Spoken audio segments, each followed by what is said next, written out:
Sir so Telugu ಒಂದು ಇಂಟರ್ವ್ಯೂನಲ್ಲಿ ನೀವು ಒಂದು ಮಾತು ಹೇಳಿದ್ರೆ ಅಂದರೆ ರಾಮಾಯಣದ ಬಗ್ಗೆ.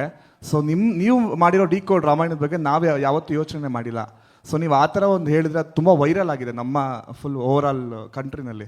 ಸೊ ಅದ್ರ ಬಗ್ಗೆ ಏನೋ ಸ್ಟೇಟ್ಮೆಂಟ್ ಹೇಳ್ತೀರಾ ಅಂತ?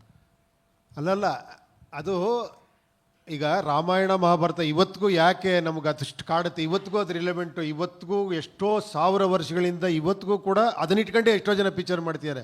ನಿಜ ಹೇಳಬೇಕು ಅಂದರೆ ಈ ಕಾಪಿ ರೈಟ್ ಏನಾರ ಬಂದರೆ ವಾಲ್ಮೀಕಿ ವ್ಯಾಸನಿಗೆ ಎಲ್ಲ ಸಿನಿಮಾ ಡೈರೆಕ್ಟರ್ಗಳು ಕಾಪಿ ರೈಟಲ್ಲಿ ದುಡ್ಡು ಕೊಡಬೇಕು. ಅದನ್ನೇ ಎಲ್ಲ ತಗೊಂಡು ಮಾಡ್ತಾ ಇರೋದು ಇವತ್ತಿಗೂ ಕೂಡ. ಯಾಕೆ ಅಂದರೆ ಅದು ಒಳಗಡೆ ಇರೋ ಸಬ್ಜೆಕ್ಟ್. ಆ್ಯಕ್ಚುಲಿ ಅದನ್ನು ಒಳಗಿರೋದನ್ನು ಅವ್ರು ತಗೊಂಡು ಏನಂದರೆ ಸೀತೆ ಅಂದ್ರೇನು, ಆ್ಯಕ್ಚುಲಿ ಆತ್ಮ ರಾಮ ಅಂತಾರೆ. ರಾಮ ಅಂದರೆ ಆತ್ಮ ಇದ್ದಂಗೆ.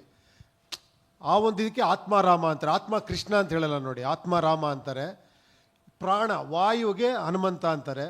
ಅದಕ್ಕೆ ಆತ್ಮ ಪ್ರಾಣ ಎರಡು ತಪ್ಕೊಂಡಿರೋದು. ರಾಮ ಸೀತೆ ತಪ್ಕೊಂಡಿರೋ ವಿಗ್ರಹ ನೀವು ನೋಡೋಕ್ಕೆ ಸಿಗಲ್ಲ. ಹನುಮಂತ ರಾಮ ತಪ್ಕೊಂಡ್ರೆ ಸಿಗೋದು, ಅದು ಆತ್ಮ ಇದು ಅಂತ.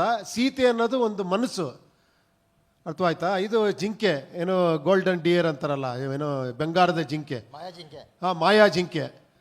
ಸೊ ರಾವಣ ಅಂದರೆ 10 ತಲೆ, ಸಿಕ್ಕಾಪಟ್ಟೆ ಬುದ್ಧಿ ಶಕ್ತಿ ಇರೋವಂಥವನು. ಈ ಆತ್ಮಕ್ಕೂ ಈ ಮೈಂಡ್ಗೂ ಕ್ಲಾಶ್ ಆಗ್ತಾನೇ ಇರುತ್ತೆ.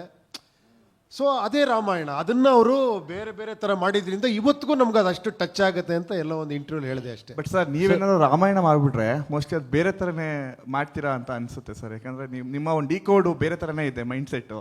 ಅಂದರೆ ನಾವು ಆ ಥರ ಅರ್ಥ ಮಾಡ್ಕೊಳಕ್ಕೆ ಆಗಿಲ್ಲ, ಆ ಥರ ಅರ್ಥ ಮಾಡ್ಕೊಂಡು ಹೇಳ್ತೀರಾ ನೀವು. ಸೊ ಮಾಡಿಬಿಟ್ರೆ ಹೆಂಗಿರುತ್ತೆ ಸರ್ ಅದು ಅಂತ? ಇಲ್ಲ, ನೋಡೋಣ. ಇವಾಗ ಮಾಡ್ತಿರೋರು ಇನ್ನೂ ಒಂದು ಲೆವೆಲ್ಗೆ ಮಾಡ್ತಿರ್ಬೋದು ದೊಡ್ಡದಾಗಿ. ಸರ್